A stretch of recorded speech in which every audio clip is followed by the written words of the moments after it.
Well, hello, folks. This is Mr. Nadj or Professor Nadj. Um, I would like to show you how you're going to be doing the Hooke's Law Lab. Uh, the number differs depending on which class I'm dealing with. So, in the case of the PHS 251 class, that would be level 5. So here we go. First, you go to the simulations and you choose you go to phet.colorado.edu, and then you go down to HTML, the option, and then you scroll down until you see the one that says Hooke's Law. They are, in alphabetical order as far as I can tell. And here it is, right there. By the way, yeah, so you click on that. And then at this point, I recommend that you would download it. That way, if you have internet issues, you still can play it, locally without having to be connected to the internet. But in my case, I'm just going to play it here because I don't have enough time to be able to do the whole process. So you get this. Now, when you get this here, I would recommend that you're going to be working with the introduction ones. So you do that. And then after that, my friends, basically, just so you would understand what's going on here. So you've got a spring that is attached to something. And believe it or not, if we were doing this in the classroom, the spring will be laying on the table. And then this is supposed to be a force probe. And you basically drag here. And the minute you do that, it will, the C shape right there will be like a clamp. It will go down on this and it would stretch the spring. Please do not change any of these settings and do not change any of the settings. And what I'd like you to do, if you don't mind, is show the equilibrium position. So this is basically the neutral position from which, the relaxed spring is located at. And that's the one that measurements of displacement either to the right or to the left are going to be done. We're going to do all of our displacements to the right now. That's basically what we're going to do. I would like you please to click on displacement so you would be able to see the vector associated with the displacement.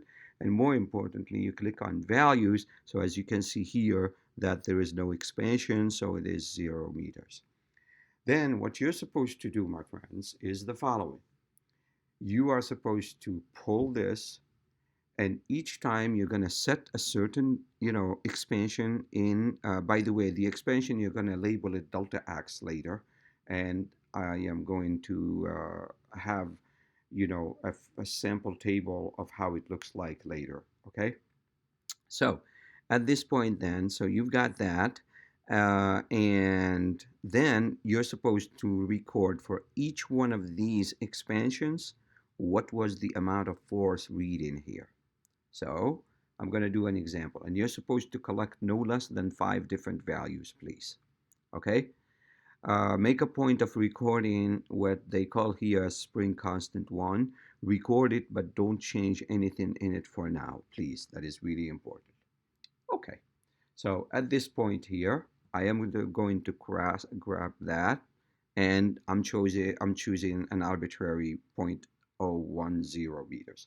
By the way, you should not select similar values like mine, please. It's important that you do that.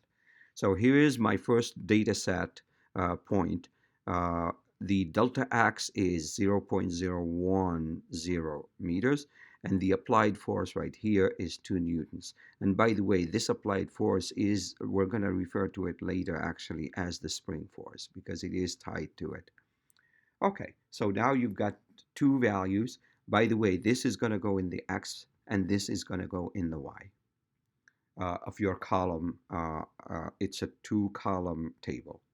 Then you pull a little more and you record the new delta x and the new f's. And by the way, I would recommend the label for the force, you should have it like F, capital F, and then subscript small s.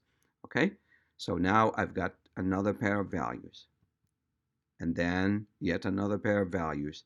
Now, if it were, you know me, I love prime numbers. If it were up to me, actually, I would have picked, like 11 and then 13, and then, I'll be going hunting for prime numbers. but you really do not have to do that if necessary, okay?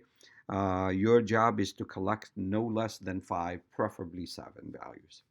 Once you have that and you have the table, then you have to follow the instructions that are given in the lab document so you would be able to continue that.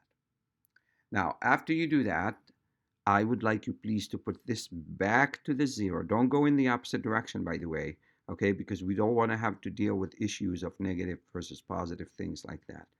And to make sure that you are resetting the experiment, I would recommend click on the reset button right here. And then now this is what you're going to do. I would like you to arbitrarily change this value to anything else other than the original value you started with. Please do not choose values that are similar to classmates because I know you guys sometimes could, talk to each other. So make a point of really choosing your own. Please do not choose anything that is similar to your classmates or something like that. So here we go. For me, I'm gonna select 410. I don't know if I can select it. Ah, here we go. Because it involves the 41 there, which is a prime number, and I love prime numbers. And then, my friends, you're going to repeat the same setup and the same things all over again. Displacement, show the equilibrium position, show the values, and you repeat the whole data collection process 1 second time.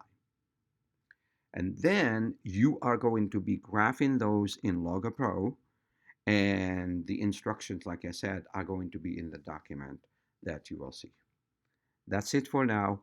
And by the way, if I showed you any other, spring PhET simulation before, it was just a mistake on my part because I was looking for this one specifically. So ignore the other one if you can. Thank you.